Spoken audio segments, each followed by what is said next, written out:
What's up, y'all? I'm back again. Wanted to go ahead and update from my last videos that I did. Now, first off, just a few things I want to say to get off my chest.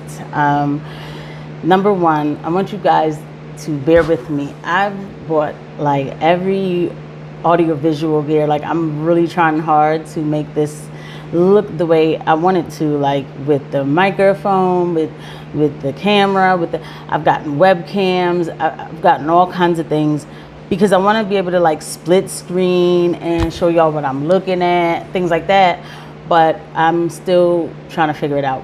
But I also don't want to I don't want that to stop me from making videos. Like, I still want to continue to make videos. I still want to make content. So I got to do what I got to do, how I can do it with what I have. Last week, I was caught off guard with the death of the assassination, actually, not the death. It's not like some nice untimely passing here, but the assassination of the Haitian president. So I just woke up and made this video to talk about it, and I was saying like a lot of different things, and I was really going off of a lot of emotion. Not that I'm not backing up on the stuff that I was saying. Like, I still believe in what I was talking about.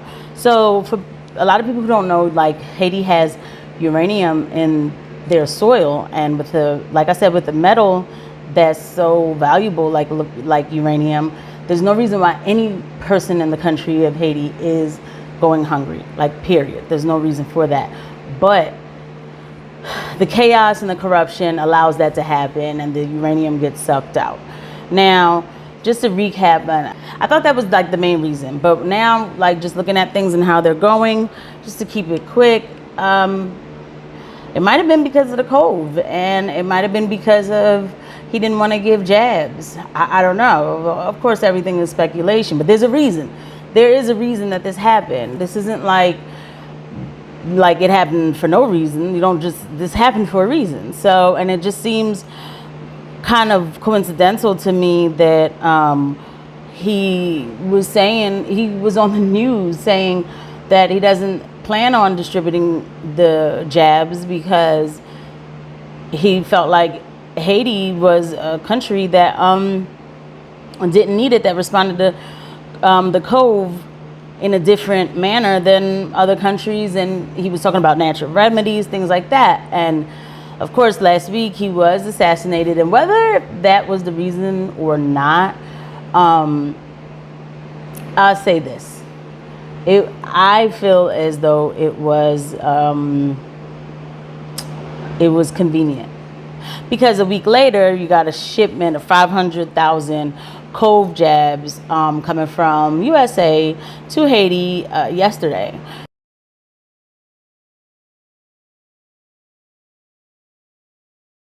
So, you know, America doesn't really do that much for Haiti as far as like sending like assistance, as far as with just assistance anyway. And I'm not saying that they should or shouldn't, but they certainly, a week later, the man has not even been buried, but they certainly sent over the Cove jabs. And this was something that he said that he was not really looking to give to the people of that country, and they weren't begging for it either. It's not like they were begging for it, and they weren't really dying from Cove. But anyway, a week later, here we are. But a few things happened. Like I said, we're already not talking about this anymore here. I mean, of course, in Haiti, they're still talking about what happened. But, and then they asked Biden today, are you going to send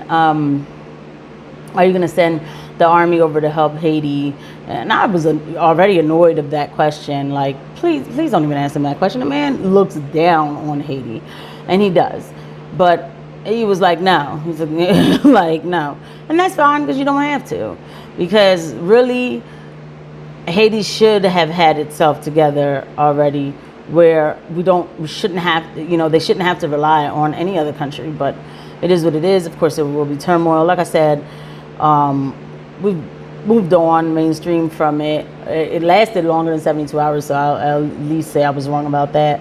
But it's a shame. I will say his wife did She did make it. She didn't die. She did make it. She's recovering in the hospital, and I'm sure she's probably still scared for her life and her family's life. So we still pray for their protection, and we still pray for their protection. I pray for everybody that's in Haiti, and we'll see how this goes with the Cove jabs going on out there, and whether or not if they even like pay attention to any type of like side effects or anything from it.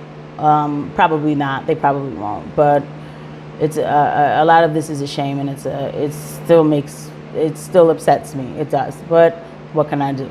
So that was that. And just to recap a couple of things that had me like, what?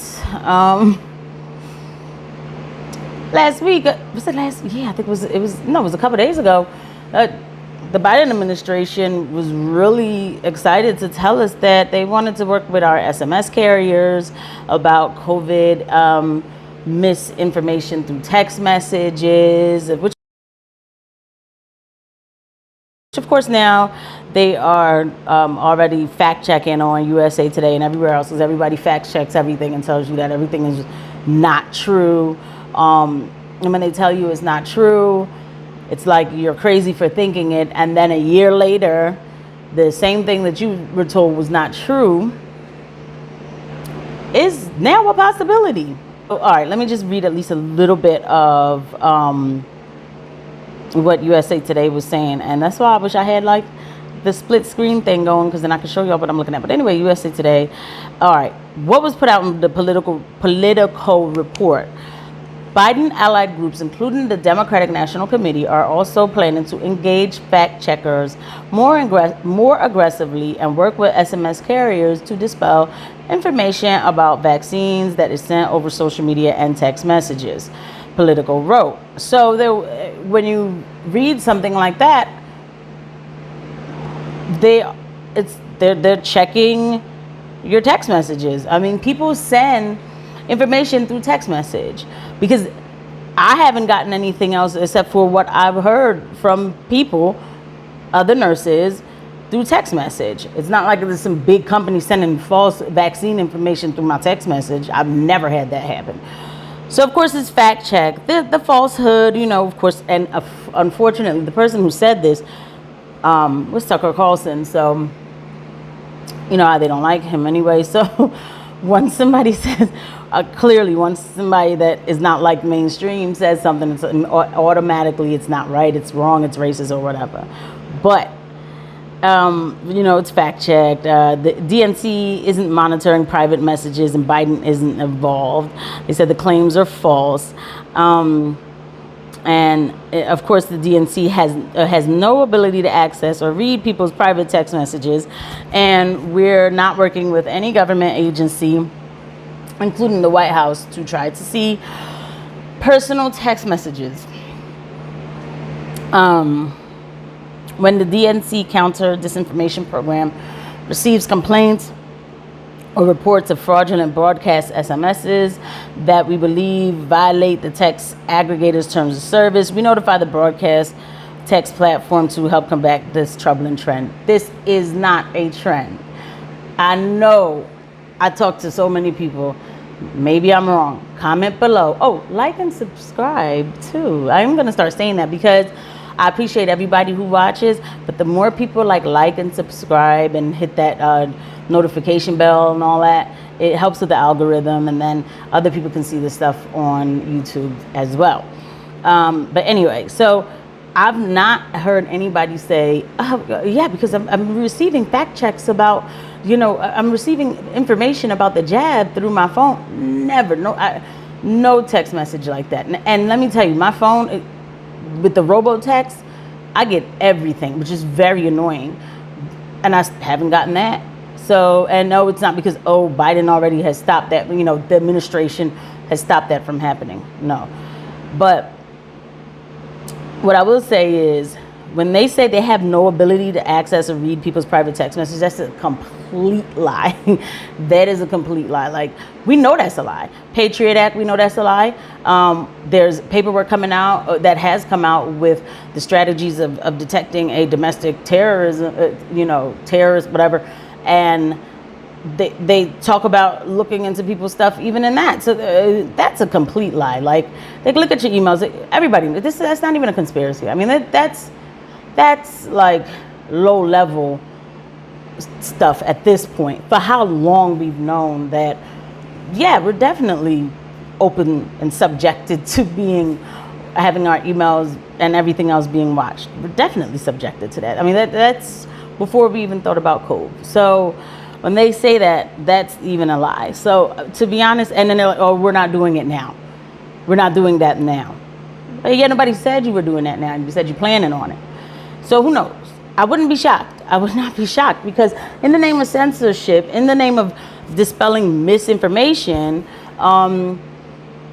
anything can be possible. And a lot of people would agree to this, like, well, you know what, it's good to do that because, you know, people saying the wrong things. But who decides? First of all, first of all, this is against First Amendment rights, free speech, finding out information. Like, if you don't know, like, you should be able to hear whatever you want to hear. Okay, I'm not here to say if it's good or if it's bad, whatever, but you should be able to hear whatever you want to hear, and then you make the decision. You discern to see if, like, do I really believe this, or does it sound right? Yeah, because sometimes people say things that doesn't make sense. But the government doesn't have to come and make that decision for you. Or they don't have to say, well, you're not smart enough to realize that this doesn't make sense. We just won't let you hear it. Because last year, again, there was a leak theory that people were saying, if you talked about it, you know, you were a racist, you were crazy, tinfoil hat, everything. And guess what? This year, everybody's reporting like, oh, there's a possibility it might have been a leak. Like, so last year, that's misinformation. This year, that's a possibility. That's a theory. I mean, it's the obvious, but, you know, that's how it's being reported. So, and then, of course, the White House is now this day definitely weird. But we already know that Jen Psaki today said that we're working with, you know, Facebook to flag misinformation about the jab, misinformation flag. I mean, this has been going on. So there's nothing new about it. For real, like, all of this, like, censorship stuff has been going on for a lot longer than just now. It's just constantly happening now. Years ago, certain people were taking off of the social media platforms, such as like Alex Jones, because they said that he was a racist. They said he was a white supremacist. I mean, I remember, again, like, I've talked about this with people, and I'm like, when that happened, I remember saying, like, that's not safe, because even though me as a black woman, I don't want to hear speeches of a white supremacist. You shouldn't take it off, because it's still his right to talk however he wants to talk, and it's my right not to listen to it. And disclaimer, there's no evidence to prove that he is, in fact, that label that they gave him, just to make that clear. But you should be able to, it's freedom of speech. So I remember thinking, and this was like in 2016, 2017, and I was like, this is unsafe. This is a bad precedent. Fast forward, now it's like, listen, it's misinformation, we're going to take it off, because we said it is. Except for next year, it won't be misinformation. And lastly, even about that jab, I'm tired of mainstream media and just the narrative of, like, if somebody doesn't take the jab, oh, it's because you're a Republican or you're a Trump supporter. Nobody care about all that. Like, if somebody makes a medical decision, they're not thinking about, oh, Donald Trump. First of all, that's the most backwards thing. Donald Trump supporters won't get the jab. That's so backwards. If you think about it, if y'all think that these Donald Trump supporters are just as kooky as y'all say they are, wouldn't they get the jab just based on the fact that he was, like, the one who was putting out the warp speed and everything? I mean, wouldn't that be what would happen? That's how the media just plays around. This is not about political sides, but people have a right. People have a right to choose their own treatment, period. But the media tries to play people like they are silly, so I hate that narrative. But the fact is, there will always, you know, with the way things are going, it's like we're only going to have one narrative. The narrative that they choose, and the narrative that they allow.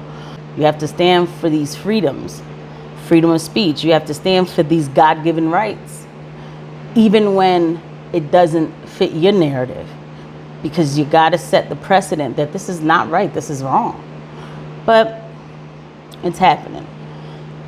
But the truth, I will say this, and I'm going to end off on this. No matter how hard people try to stamp out the truth always shows itself. It does. No matter how. I don't know how, I don't know how. I don't know through what avenue, but you can't hide the truth. You can't. People try to stamp out the truth when they try to persecute Jesus. And, they did a lot to Jesus, and there was some truth there that they really tried to persecute. And that truth still prevails. Still here to know. We have to stay talking about, like, this is wrong, or just being aware. Just being aware. That doesn't mean you spend your whole day thinking about these type of issues. Of course not. You have a family, you got a job, you got, live your life, enjoy. But just being aware is very important that you do so, all right? So thank you guys for listening to my little TED Talk, right? Okay.